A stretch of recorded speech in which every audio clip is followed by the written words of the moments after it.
muwajjahah dan menghadiri pengajian. Semoga apa yang kita kerjakan pada kesempatan kali ini diridhai oleh Allah Subhanahu wa taala, menjadi kebaikan dan pahala untuk kita semua. Salawat dan salam adalah selalu kita curahkan kepada junjungan kita, baginda kita Nabiullah Muhammad sallallahu alaihi wasallam, kepada keluarga beliau, sahabat-sahabat beliau, dan kepada seluruh pengikut setia beliau hingga hari kiamat nanti. Bapak yang dirahmati Allah Subhanahu wa taala, jangan lupa kita sampaikan ucapan terima kasih jazakumullah khairan pada Bapak Haji Tabrani beserta keluarga yang pada kesempatan hari ini menjadi tuan rumah untuk pengajian kita. Semoga Allah SWT memberikan balasan yang lebih baik atas apa yang telah beliau siapkan dan sediakan untuk pengajian kita pada kesempatan hari ini. Termasuk dari rahmat Allah Subhanahu wa taala, kita tadi telah tadarus dari surat Al-Baqarah mulai dari ayat 203. Pada pertemuan sebelumnya kita bahas mengenai haji, ya, berkaitan dengan ibadah haji. Dan kebetulan kemarin pasangan dengan tindak hajinya Bapak Unang, ya, dengan ya. Allah berfirman, "Wadzukurullaha fi ayyamin ma'dudat." Ini masih berkaitan dengan pelaksanaan ibadah haji, yaitu perintah untuk berzikir kepada Allah pada hari-hari yang telah ditentukan. Ini kaitan dengan kegiatan jamaah haji setelah melaksanakan, ya, mabit di Muzdalifah, kemudian menuju ke Mina, mabit di Mina. Dan mabit di Mina ini ada dua pilihan. Faman ta'ajjala fi yaumain, pada siapa yang tergesa-gesa dan mencukupkan 2 hari saja di Mina, maka ini fala itsma alaih, maka tidak ada dosa, tidak mengapa, ya, tidak ada larangannya. Ini bagi jamaah yang ingin nafar awal, ya. Wa man ta'akhkhara fala itsma alaih, adapun yang ingin ingin sampai 3 hari, ya, maka tidak ada dosa pula, tidak mengapa, liman ittaqa, bagi orang yang bertakwa. Nah, kata-kata liman ittaqa ini menunjukkan bahwa bagi orang yang bertakwa, menunjukkan bahwa yang namanya nafar tani itu lebih utama. Kita dulu nafar tani, ya, nafar tani. Selesaikan. Nafar tani sebelum zuhur sudah bergerak ke Jamarat. Begitu azan, sebelum azan sudah sampai pintu itu, ya. Ya, begitu azan langsung bergegas menuju ke Jamarat, melempar jumroh, akobah pula dan wusta, ya.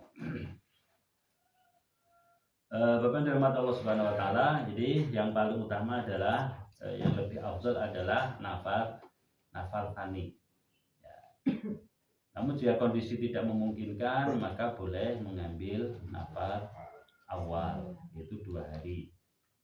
Bagi mereka yang mungkin sakit atau situasi yang sulit berkaitan dengan cuaca, karena di beberapa keadaan biasanya setelah Arafah, Muzdalifah, kemudian maghrib di Muzdalifah itu, maghrib di Mina itu biasanya, ya, cuacanya tidak menentu dan pernah hujan banjir. Nah, kalau udah hujan banjir, karpetnya basah, itu ya biasanya memutuskan yang rencananya nafar tani, ya, dan ambil nafar awal. Jadi ini pilihan untuk jamaah yang melaksanakan ibadah haji Kalau mana yang lebih afdol, maka lebih afdol adalah nafal tadi. Kemudian berikutnya pada ayat ke-204 Allah SWT mengatakan wa minan nasi may yu'jibuka qawluhu fil hayatid dunya, mengenai salah satu di antara karakter dan tipe manusia. Dan di antara manusia ada yang pembicaraan tentang kehidupan dunia mengagumkan engkau. Mayyu'jibuka qawluhu fil hayatid dunya, mengagumkan engkau, membuatmu takjub, maksudnya yaitu membuat takjub Rasulullah SAW. Wa yushhidullah ala ma fi qalbihi wa huwa ala dzul khisam, dan dia bersaksi kepada Allah mengenai isi hatinya, padahal dia adalah orang penentang yang paling keras. Jadi ini berpindah dari pembahasan ibadah haji, kemudian masuk pada pembahasan mengenai tipe orang, yaitu wa minan nasi may yu'jibuka qawluhu fil hayatid dunya wa yushhidullah ala ma fi qalbihi wa huwa ala dzul khisam. Yang dimaksud di sini adalah orang-orang kafir yang mereka dengan tegas, dengan terang-terangan menunjukkan kekafirannya. Ya, jadi menunjukkan dengan tegas kekafirannya. Disebutkan bahwasanya ayat ini berkaitan dengan seorang, yaitu Khubayb ibn Adi dan beberapa sahabat yang lain pada peristiwa Ar-Raji', yaitu peristiwa di mana beberapa sahabat Rasulullah SAW dibunuh oleh orang-orang kafir. Di antara budaya orang-orang kafir, yaitu ketika mereka sebagian menemui Rasulullah SAW kemudian menampakkan ketertarikannya dengan Islam dan meminta agar dipilih dari sahabat-sahabat Nabi, supaya Nabi memilih di antara sahabatnya untuk dikirim ke tempat mereka mengajarkan Islam. Tapi ternyata ini adalah seperti budayanya orang kafir, karena ketika Rasulullah SAW mengutus beberapa sahabatnya untuk mengajarkan Islam, mengenalkan Islam kepada mereka, namun ternyata para sahabat Nabi ini di tengah jalan dibunuh semuanya. Namun kemudian ada satu yang selamat lalu melapor kepada Rasulullah Shallallahu Alaihi Wasallam. Kemudian wa minan nasi may yu'jibuka qawluhu fil hayatid dunya, dan ada sebagian manusia yang ucapannya itu membuat engkau wahai Muhammad merasa takjub. Engkau wahai Muhammad merasa takjub, disebabkan karena kefasihannya, disebabkan karena cara bicaranya yang begitu indah. Ya, di sini sebagian ulama mengatakan ayat ini berkaitan dengan orang-orang munafik. Orang-orang munafik itu salah satu kelebihan mereka adalah pintar ngomong, pandai bersilat lidah.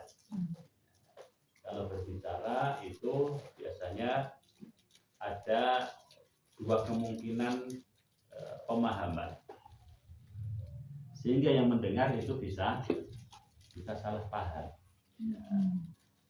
Ini orang-orang yang pandai di dalam berbicara sehingga yang mendengarnya akan merasa takjub. Ya. Orang-orang yang mendengarnya akan merasa takjub berkaitan dengan dunia, berkaitan dengan kehidupan dunia. Ketika berbicara tentang dunia, maka mereka adalah akan orang yang paling ahli.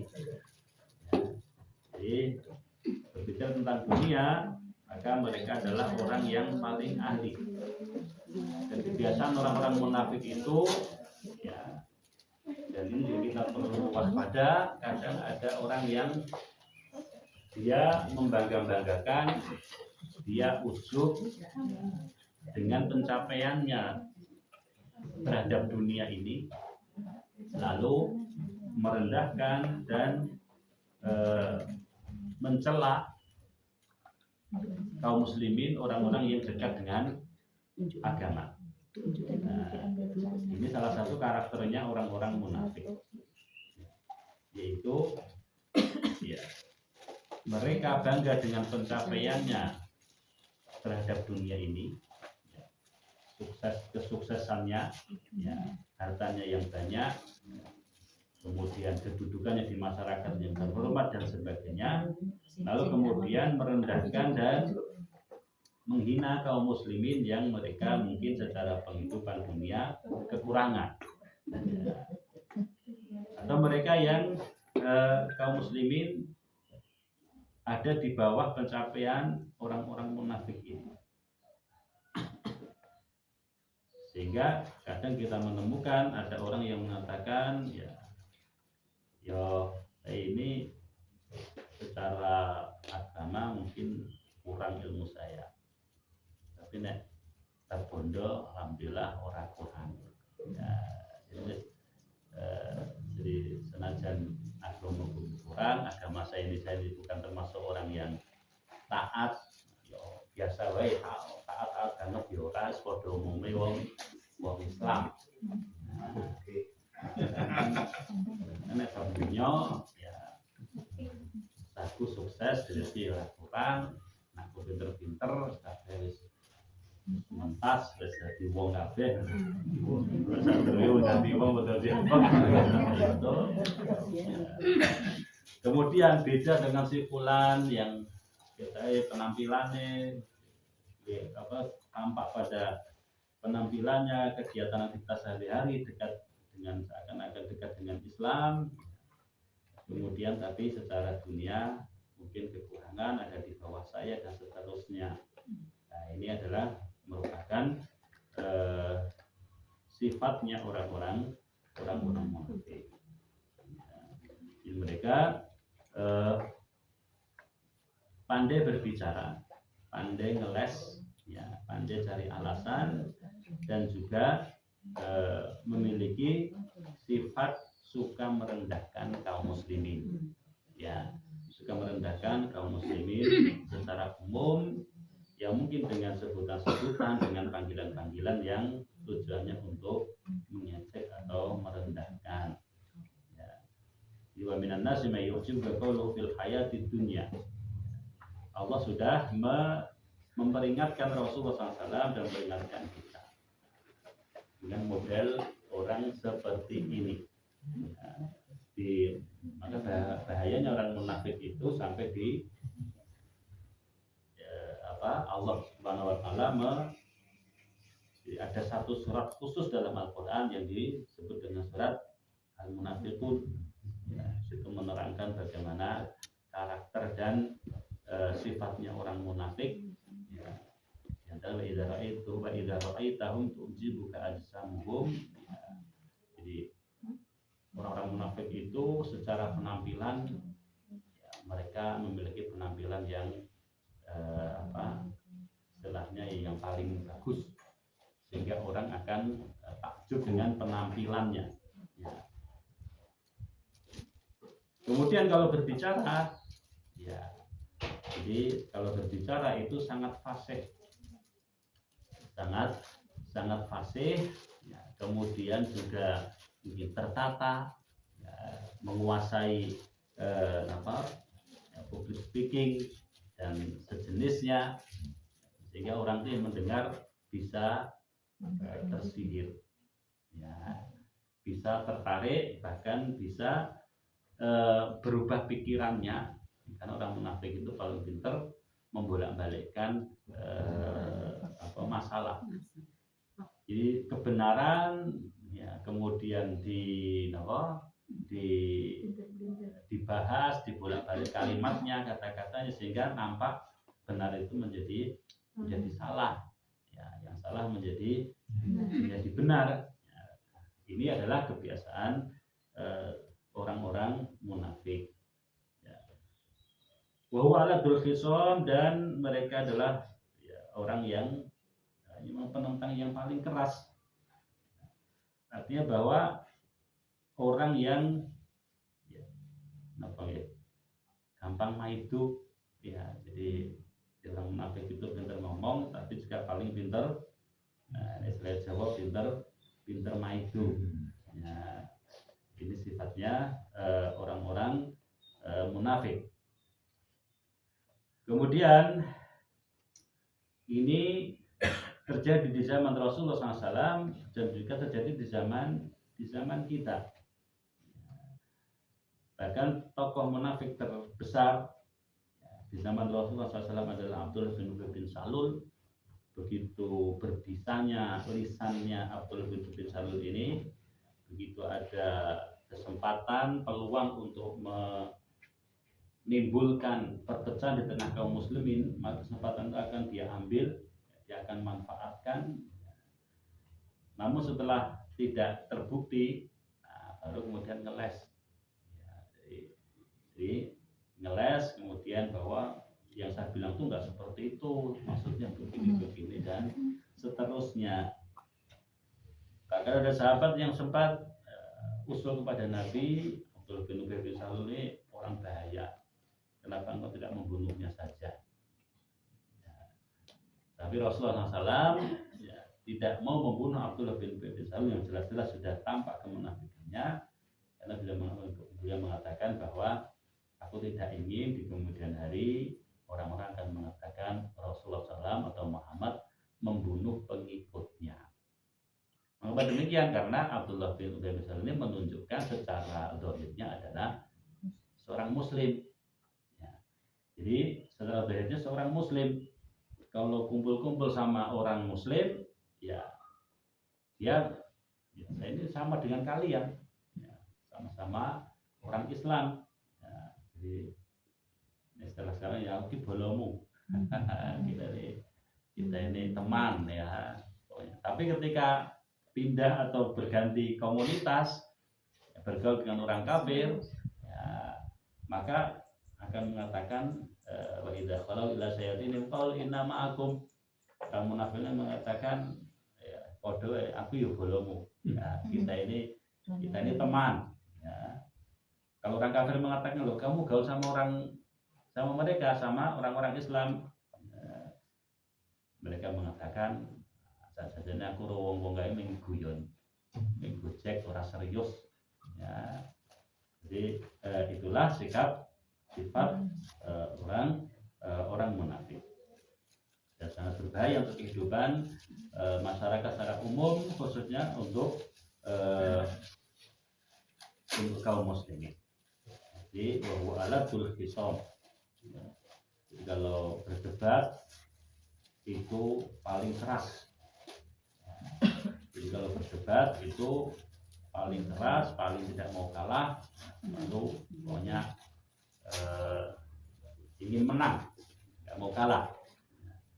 Bahkan meskipun yang dia bila itu salah, tapi itu nggak membuat mereka malu. Tapi kemudian cari alasan yang lain. Nah, ini sifat karakter orang-orang munafik. Kemudian Allah katakan wa idza tawalla sa'fil ardi yufsidu wa yuhlikal harsa wan nasl wallahu la yuhibbul fasad. Ya. Ini juga masih berkaitan dengan orang-orang sifatnya orang munafik, yaitu dan apabila mereka berpaling dari engkau Muhammad, dia berusaha membuat kerusakan di muka bumi ini serta merusak tanaman-tanaman dan ternak, sedangkan Allah tidak menyukai kerusakan. Jadi orang-orang munafik itu memang tujuan utamanya adalah membuat kerusakan di muka bumi ini. Jadi memang tujuan utamanya itu. Kalau lihat ada sesuatu yang sudah mapan, sesuatu yang sudah teratur, tertib, itu tidak nyaman dia. Nah, jadi dia tidak nyaman. Nah, maka di sini sifat yang berikutnya, wa idza tawalla sa'fil ardi, jadi ketika berada di hadapan Muhammad, ya, di hadapan Rasulullah SAW, ya, ketika mereka berada di tengah-tengah kaum muslimin, mereka menunjukkan seakan-akan paling Islam diri. Ya, jadi Islamnya yang terbaik dari kaum muslimin yang asli. Tapi ketika mereka berpaling, ya, mereka berpisah dengan kaum muslimin. Kalau di sini berpisah dari Rasulullah SAW, maka mereka kembali kepada sifat aslinya, yaitu ya, sa'afil ardil yufsida fiha wa yuhlikal harsa wan nasl. Ya, jadi membuat kerusakan, menghancurkan tanaman-tanaman dan juga ternak. Allah la yuhibbul fasad, dan Allah tidak menyukai orang-orang yang berbuat kerusakan. Bapak dari mata Allah Subhanahu wa taala, la yuhibbul fasad, Allah tidak mencintai orang yang berbuat kerusakan. Ini sifatnya umum. Meskipun dalam ayat ini berkaitan dengan orang-orang kafir, orang-orang munafik secara khusus, tetapi berbuat kerusakan itu menjadi satu larangan yang berlaku untuk semuanya. Ya, untuk semuanya, untuk seluruh manusia, dan secara khusus untuk kaum muslimin, untuk kaum muslimin agar tidak melakukan perbuatan-perbuatan yang menimbulkan kerusakan di muka bumi ini. Dan di sini ya, dalam ayat yang lain disebutkan bahwasanya yang menyebabkan kerusakan alam semesta ini, yang menyebabkan kerusakan khususnya bumi ini adalah manusia. Nah, kebanyakan adalah manusia. Siapakah manusia di sini? Kebanyakan mereka orang-orang yang tidak beriman. Nah, kebanyakan mereka adalah orang-orang yang tidak beriman. Karena orang-orang yang tidak beriman, mereka tidak punya aturan. Mereka tidak punya aturan, tidak punya prinsip hidup berkaitan dengan masalah melakukan perbaikan atau menjaga bumi ini dari kerusakan. Maka kebiasaan mereka wa yas'auna fil ardi fasada. Mereka berjalan di muka bumi ini melakukan kerusakan. Kerusakan di sini sifatnya umum. Kerusakan di muka bumi ini berkaitan dengan alam, juga berkaitan dengan hubungan sesama manusia, ya, hubungan dengan sesama manusia, ataupun merusak alam ini, merusak bumi ini. Semuanya adalah merupakan bentuk kerusakan yang dibenci oleh Allah Subhanahu wa taala, ya, dan dapat menyebabkan murka dari Allah Subhanahu wa taala. Jadi kerusakan itu bisa sifatnya merusak alam semesta, merusak semesta ini, merusak alam ini, ya, atau merusak sifatnya berkaitan dengan hubungan sesama manusia. Dan ini kebiasaan orang munafik. Ketika ada orang kok akrab, akur dengan kawannya, itu senang.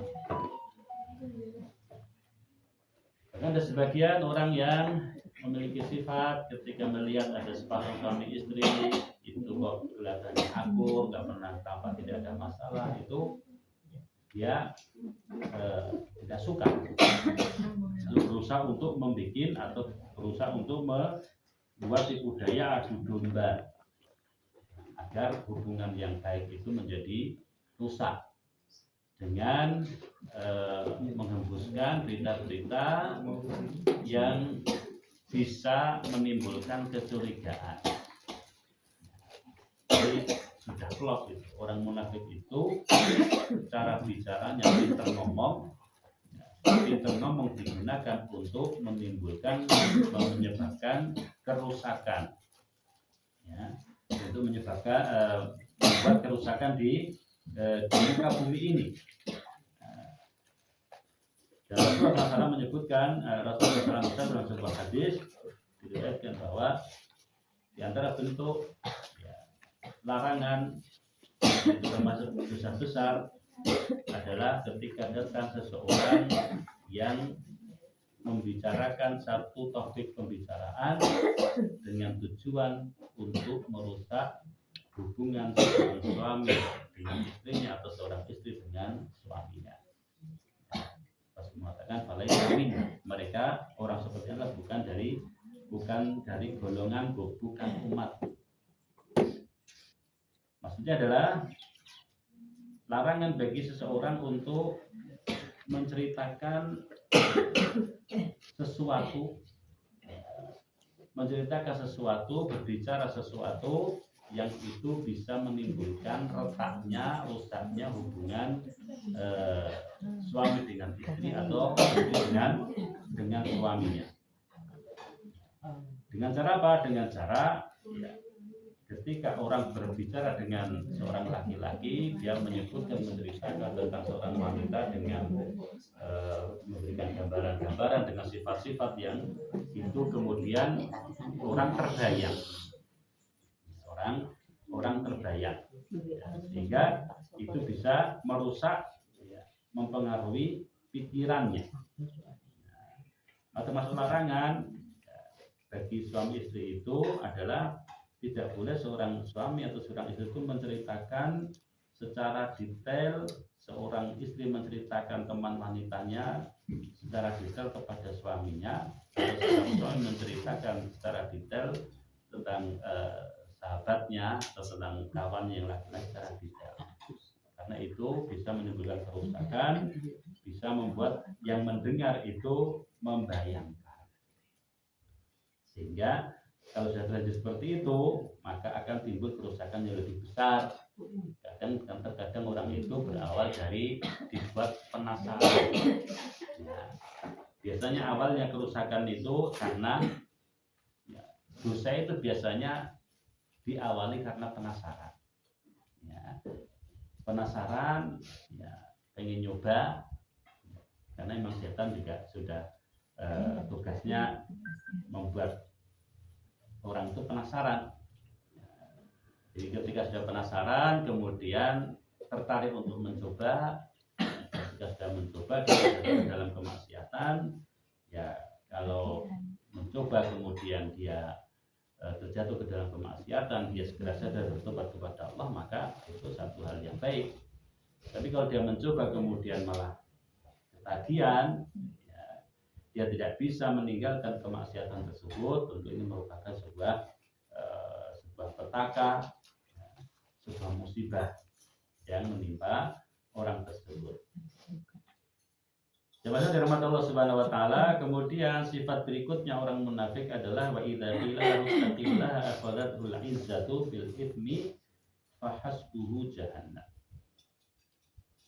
Sifat orang munafik itu apabila dikatakan kepadanya, bertakwalah kepada Allah, takutlah kamu kepada Allah, maka akhadhatul izzatu bil itsm, bangkitlah kesombongannya untuk berbuat dosa.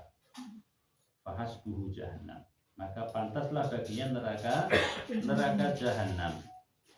Nah, maka pantaslah baginya neraka jahannam, walabi salmihad, dan sungguh neraka jahannam itu adalah tempat tinggal yang terburuk.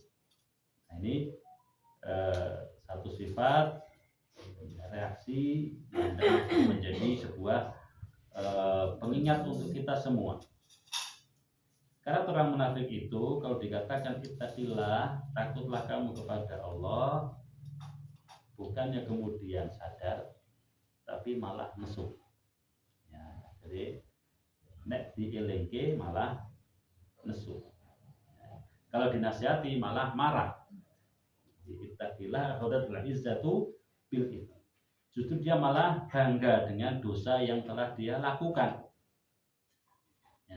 Dia bangga dengan dosa yang dia lakukan. Dan disebutkan bahwasanya ada seseorang yang berbicara kepada Umar bin Khattab radhiyallahu anhu, ittaqillah. Jadi ini Khalifah Umar bin Khattab radhiyallahu anhu diingatkan oleh seseorang dengan kalimat ittaqillah. Bertakwalah kamu kepada Allah, takutlah kamu kepada Allah. Lalu orang-orang di sekeliling Umar itu mengingkarinya. Ya, mengingkarinya karena ini siapa kok tiba-tiba datang dan bilang ittaqillah. Ya, takutlah kamu kepada Allah. Sampai kemudian Umar radhiyallahu anhu mengatakan da'hu fala khaira fikum illam taquluha lana wala khaira fina illam nasma'ha minkum. Biarkan orang itu mengucapkan kalimat tersebut. Karena sesungguhnya tidak ada lagi kebaikan di tengah-tengah kalian jika tidak ada yang mengucapkan kalimat ini untuk kita. Dan tidak ada kebaikan di tengah-tengah kita jika kita tidak mendengarnya dari kita sendiri atau dari sesama kita. Ini kalimat ittaqillah. Kalau orang yang beriman ketika diingatkan untuk takut kepada Allah, maka kalimat itu akan menyadarkannya itu adalah sebuah nasihat yang berharga. Itu kalau orang beriman. Ya. Tapi kalau orang munafik malah marah. Nah, jadi malah marah, ya. Lalu dia bangga dengan dosa yang telah atau yang sedang dia lakukan. Kalau ada orang kok kemudian takutlah kepada Allah, ya, jadi jangan dilakukan itu dosa. Takut sama Allah. Nah, itu ketika ada ini adalah sebuah nasihat yang baik, nasihat yang berharga. Jika memang itu adalah satu hal yang kita merasa, ya, merasa kita sedang berada dalam kemaksiatan, kemudian dia mengingatkan, maka hendaknya kita sadar dan mendengarkan nasihat tersebut. Bukan malah kemudian marah, ya, lalu sombong dengan kemaksiatannya. Jadi sebuah sikap yang kadang, ya, karena kalau di masyarakat kadang mosok Pak Haji dilengge wong sing ra tau ning masjid misalnya. Secara kedudukannya berbeda. Ya, kamu ini siapa kok tiba-tiba datang, ya, lalu bilang takutlah kamu kepada Allah. Jadi kembali kepada melihat kepada dirinya. Ya. Kok yang tiba-tiba orang datang tidak dikenal atau orang yang secara kedudukan sosial bukanlah orang yang terpandang, kok tiba-tiba memberi nasihat. Itu kadang suatu perkara yang sulit untuk diterima bagi sebagian orang. Ya. Tapi sikap seorang muslim hendaknya, ya, ketika ada yang menasihati dengan kalimat tersebut hendaknya menerimanya. Ya. Jadi menerimanya, bukan malah kemudian marah, ya, kemudian mencaci maki, kemudian mencela orang yang mengingatkan tersebut. Sebagaimana Umar tadi mengatakan, terkadang karena perbedaan status sosial, terkadang karena yang melakukan itu atasan kita, orang yang kita hormati, orang yang terpandang, padahal jelas itu kemaksiatan. Itu kemudian lisan kita, ya, tidak mampu untuk nasihati, ya, untuk menasihatinya. Atau terkadang kita sendiri berada dalam sebuah perbuatan maksiat, ya, tapi orang-orang di sekeliling kita tidak berani menasihati, tidak berani mengingatkan kita karena mungkin rasa hormat mereka kepada kita, rasa segan mereka kepada kita. Sebagaimana yang terjadi pada Umar ini. Ketika dia mengingatkan, Umar tidak marah. meskipun orang-orang sekelilingnya marah. Ini siapa orang tidak jelas asal usulnya, tiba-tiba kok mengingatkan, ya, ittaqillah, takutlah kamu kepada Allah. Nah, tapi kemudian umat justru mengatakan biarkan orang itu, ya, biarkan dia berbicara, biarkan dia menyampaikan di mana letak kekurangan, letak kesalahan yang dilakukan. Ya.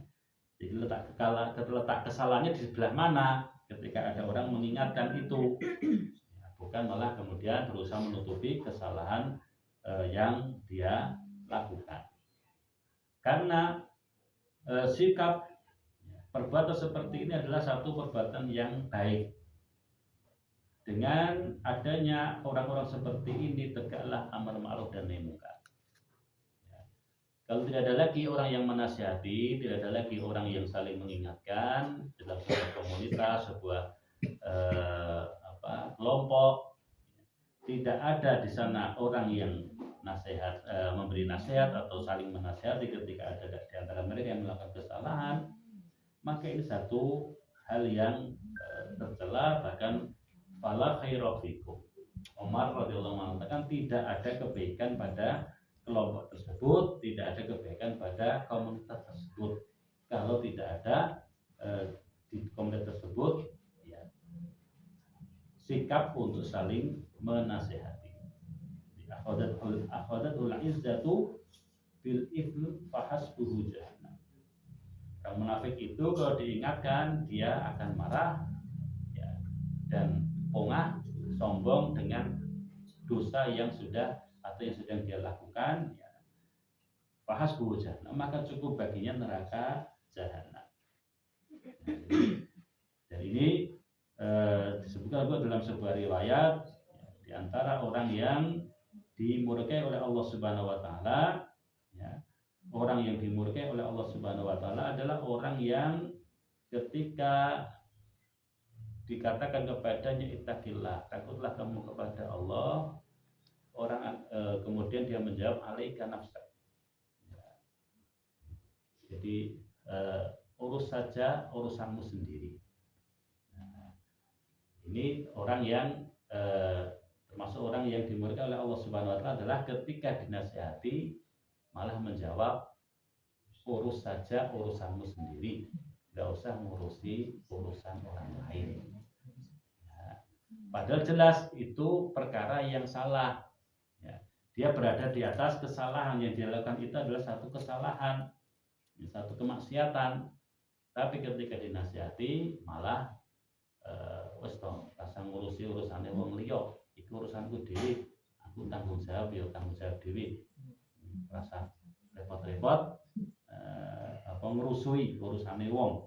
Nah, ini adalah orang yang ini merupakan sifatnya orang munafik, dan ini juga merupakan tipe manusia yang dimurkai oleh Allah Subhanahu wa taala.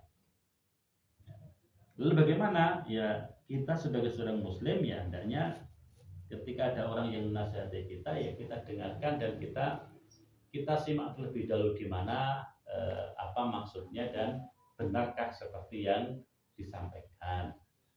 Ya, tidak serta-merta kemudian langsung menolaknya, sehingga terbuka ruang diskusi. Maksudnya yang menyampaikan seperti apa, maksud kita seperti apa, titik temunya nanti bisa titik kesepahamannya bisa ditemukan. Karena terkadang kita ini melakukan kesalahan tapi kita tidak menyadarinya. Nah, itu tidak menyadarinya. Bahkan misalnya membaca satu doa, sekian tahun kita membacanya terus menerus, sekian tahun kita setelah sudah hafal, tapi ternyata ada yang salah, ya, dari kalimatnya ataupun dari harokatnya, ya, sehingga ketika ada orang menasihati maka hendaknya kita tidak menolaknya mentah-mentah, langsung menolaknya, tapi ketika ada orang mengingatkan kita perlu mendengarkannya.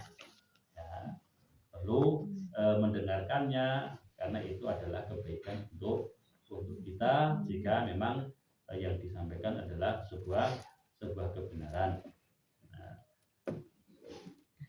berikutnya Bapak Dirahmati Allah Subhanahu wa taala, setelah Allah menceritakan membahas tentang orang-orang munafik, Allah mengatakan wa minan nasi may yashri nafsahu bitigha amradatillah wallahu raufum bil ibad. Dan di antara manusia ada orang yang mengorbankan dirinya karena mencari keridhaan Allah, dan Allah Maha Penyantun kepada hamba-hambanya.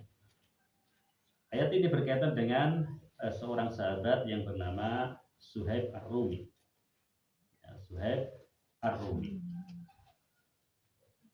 Ada yang mengatakan atau sababun nuzul ayat ini adalah berkaitan dengan seorang sahabat yang bernama Suhaib Ar-Rumi. Suhaib orang Romawi. Disebutkan bahwasanya Suhaib Ar-Rumi menceritakan, ketika aku ingin hijrah meninggalkan kota Mekah menuju ke kota Madinah, maka orang-orang Quraisy berkata kepadaku, wahai Suhaib, kamu datang ke tempat kami, kamu datang ke kota Mekah ini dalam keadaan tidak punya harta benda. Kamu datang tidak membawa apa-apa. Ya. Sekarang hartamu sudah banyak, apakah kamu akan meninggalkan negeri kami, meninggalkan kota Mekah ini dengan harta yang kamu bawa? Ya. Maka itu satu hal yang tidak bisa diterima. Artinya bahwa orang-orang kafir Quraisy ketika tahu Suhaib Ar-Rumi ini mau hijrah ke kota Madinah, orang-orang Quraisy mencegatnya dengan mengatakan, Suhaib, kamu dulu datang ke Mekah nggak punya apa-apa, sampai sekarang kamu di Mekah, sekarang kamu punya harta benda. Lalu kamu meninggalkan kota Mekah dengan membawa hartamu, maka ini tidak boleh. Kamu kalau mau hijrah ke kota Madinah, meninggalkan kota Mekah, ya seharusnya hartamu itu kamu tinggal. Maka kemudian saya mengatakan, bagaimana seandainya harta saya tinggal, apakah kalian akan membiarkanku? Maka orang kafir mengatakan ya. Jadi ya, kamu boleh pergi dengan syarat harta benda, semua harta benda yang kamu miliki kamu tinggalkan. Nah, maka kemudian Suhaib memberikan semua kekayaan, yang memberikan harta bendanya kepada orang-orang kafir Quraisy. Sehingga kemudian ketika sampai di kota Madinah, Rasul mengatakan, Rabiha Suhaibun, Rabiha Suhaib. Suhaib telah melakukan transaksi yang menguntungkan. Suhaib telah melakukan perdagangan yang menguntungkan. Dan kemudian turunlah ayat, wa minan nasi may yashri nafsahu bitigha amradatillah wallahu raufum bil ibad. Ya. Ini berhubungan dengan sahabat yang bernama Suhaib Ar-Rumi. Ya. Secara hitungan materi, secara duniawi jelas rugi. Ruginya kenapa? Konsekuensi Suhaib meninggalkan kota Mekah adalah kehilangan harta bendanya, kehilangan kekayaannya, kehilangan apa yang selama ini dia miliki. Dia hidup nyaman dengan hartanya. Tapi Suhaib merelakan semua itu,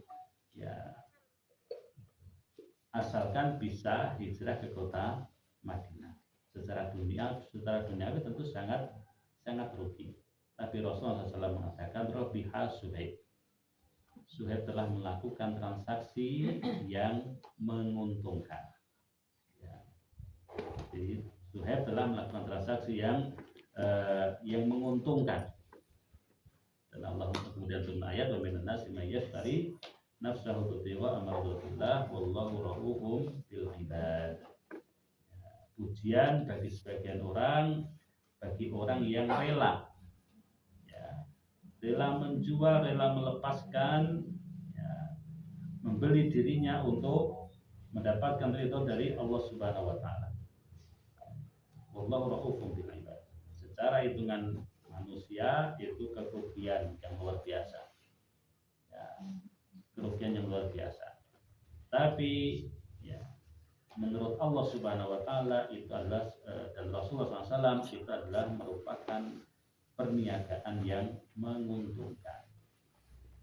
Ini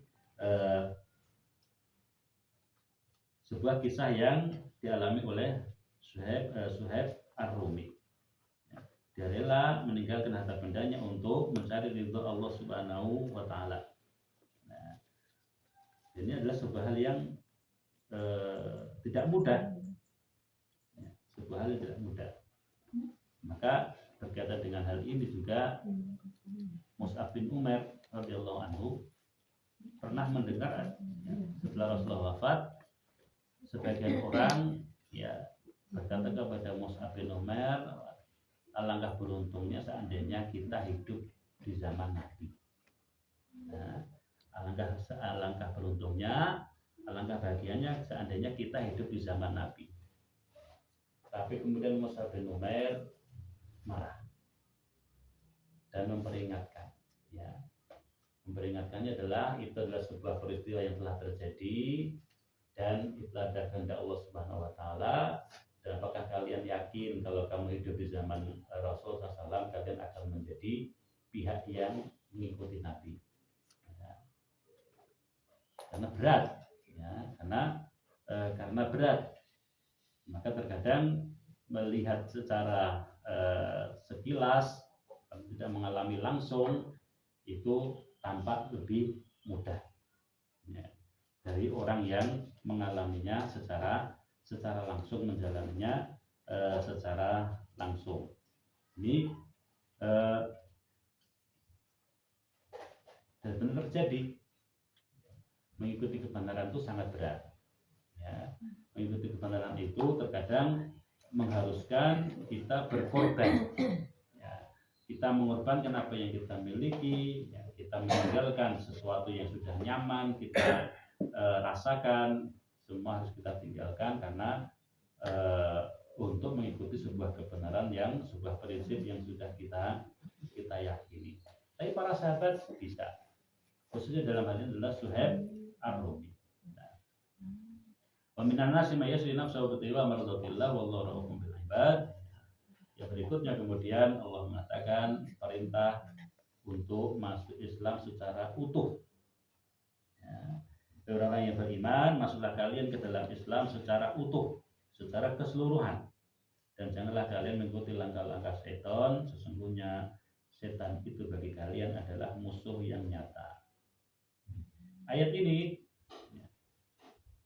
perintah bagi kita, bagi orang-orang yang beriman, agar masuk ke dalam Islam secara utuh, secara menyeluruh. Ya. Maksudnya menerapkan Islam, menjalankan syariat Islam di setiap sendi kehidupan kita, di dalam kehidupan kita sehari-hari. Ya.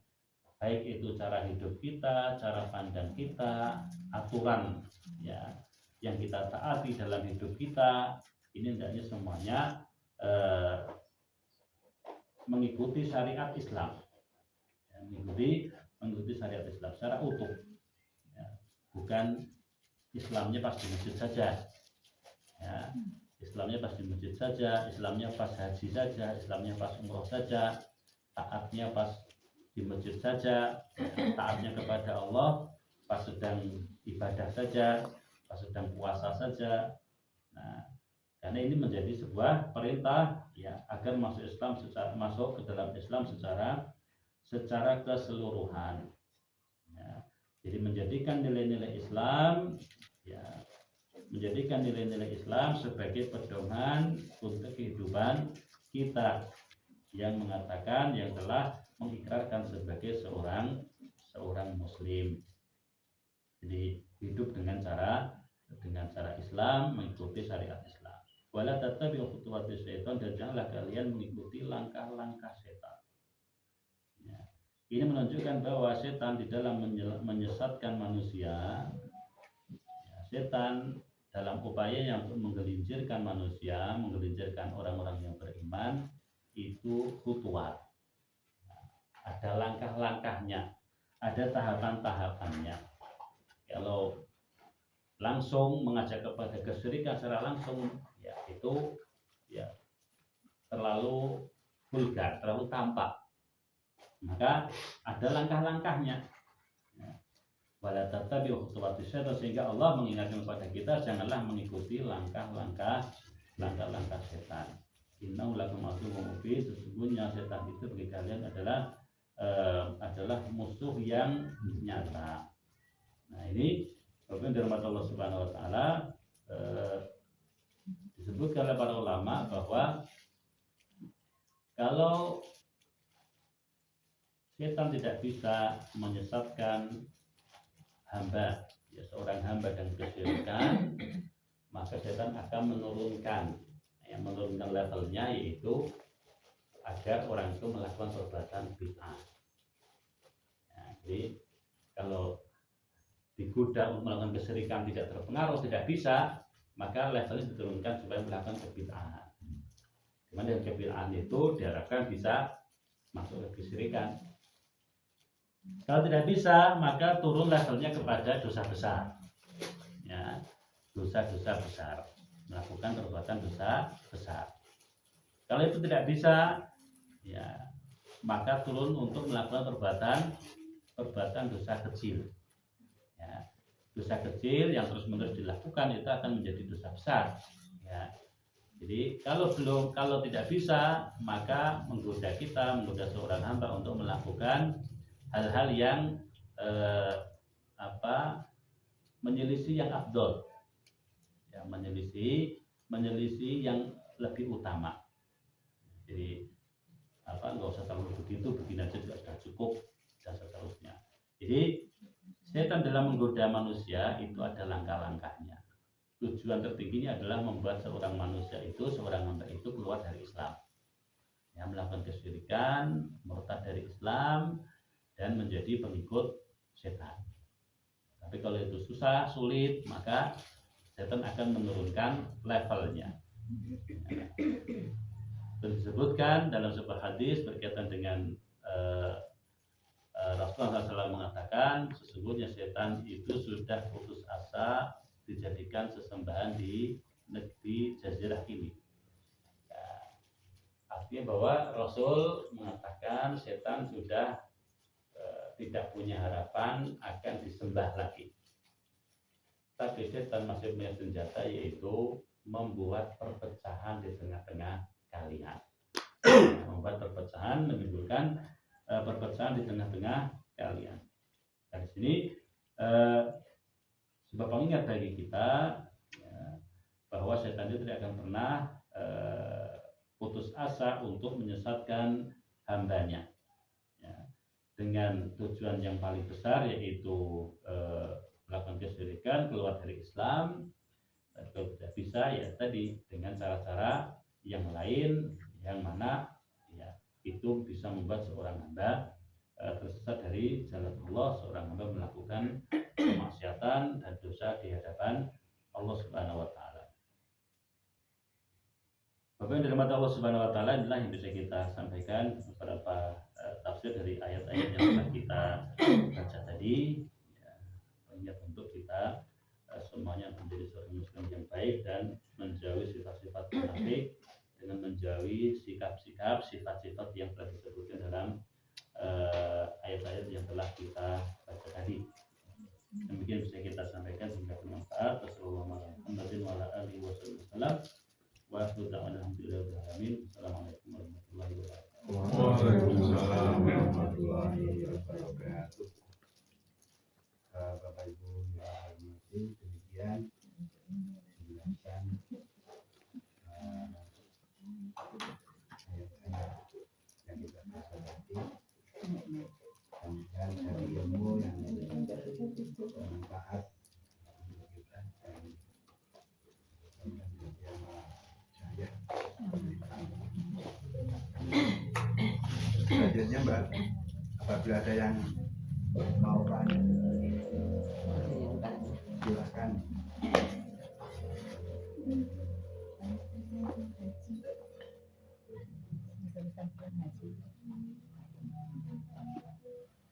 Nggak ada. Cerita yang baru pulang haji. Cerita. Nah, akhirnya berarti sehat. Sama nggak dengan yang dulu?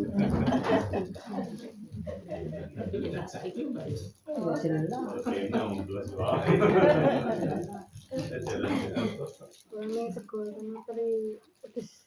Jadi apa? Liftnya sudah nggak ada. Liftnya harus.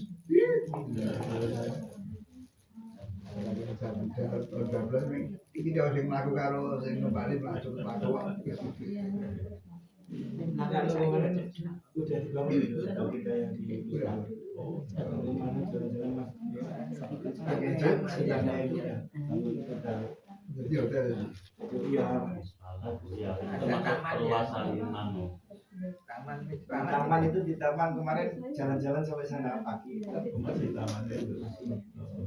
di Indonesia di sekitar situ juga kan mulai dari yang dari Kode lurus itu semua mulai Bekasi terus Jogja di sekitar situ banyak Yang di sekolah. ya kan masjid kita kan saya lebu ibu-ibu yang turun orang itu atas itu masih enggak terus 2012 insya Allah masih di situ jadi kan kita kan cuma sebelah masjid terus depan-depannya itu sudah hotel depan kita hotel kita sudah hotel itu sama Indonesia bisa orang yang kurang sudah Taman itu sama istri naik bus dari terminal dari balik lagi terus lagi Tarik bis, goro-goro lawangi minum kok. kalau kita kan dulu pamit terus Doa naik itu sih gunung, dua kan turun. Runggah itu udah langsung lah Aduh. dari Bispalang langsung terminal Hajiat kan tinggal 500 meteran. Aku kemudian menikmati bis pengpi itu ya Pak. Saya bis terus sore maghrib kan naik asar laku bareng-bareng itu nggak kemarin jalan habis subuh jalan tetap sampai perempatan yang lampu merah itu taman itu pojokan itu boleh konco wajahnya di belakang itu malah tetap yang lain banyak ya habis jam Bapak Ibu yang berbahagia, karena sudah panggilan acara sudah cukup. Nah, ini mari kita akhiri membaca tahmid bersama-sama. Assalamualaikum warahmatullahi wabarakatuh.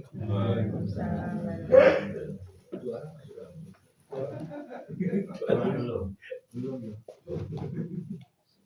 Sekaligus nanti. Oh, Bapak Ibu, kita doa untuk kebaikan kita, kebaikan keluarga dan kehidupan kita. Kita dirikan kepada Allah, hati kita kepada Allah untuk terkabulnya apa yang kita lakukan dan kita minta kepada Allah Subhanahu wa taala. A'udzubillahi minasyaitonirrajim. Bismillahirrahmanirrahim. Alhamdulillahirabbil alamin. Arrahmanirrahim. Maliki yaumiddin. Iyyaka na'budu wa iyyaka nasta'in. Ihdinas siratal mustaqim. Siratal ladzina an'amta 'alaihim ghairil maghdubi 'alaihim waladdallin. Allahumma shalli 'ala Muhammad wa sallim radhiyallahu ta'ala bi sahabati Rasulillah ajma'in. Alhamdulillahi rabbil alamin. Allahumma inna nas'aluka bi anna nashhadu annaka antallah la ilaha illa antal ahadus samad alladzi lam yalid wa lam yulad wa lam yakul lahu kufuwan ahad. Allahumma ighfir lil mu'minina wal mu'minat wal muslimina wal muslimat al ahya'i minhum wal amwat innaka sami'un qaribun mujibud da'wat ya qadhal hajat. Allahumma inna nas'aluka salamatan fid din wa 'afiyatan fil jasad wa barakatan fil rizq wa ziyadatan fil ilm wa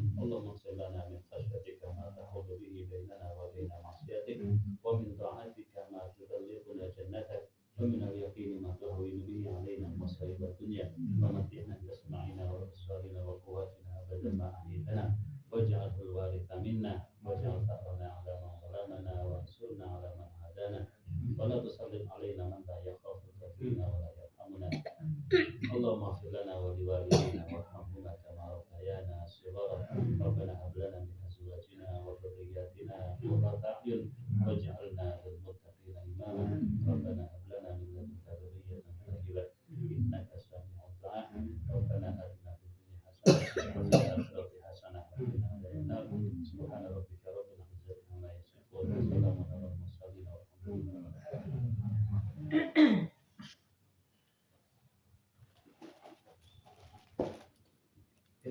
Enak reguler Pak. Oke, oke.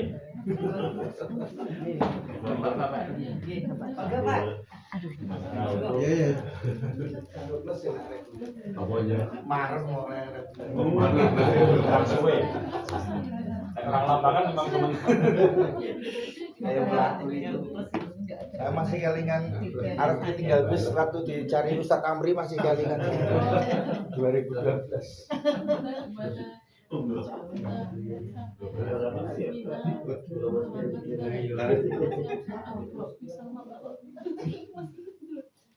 Amit amit.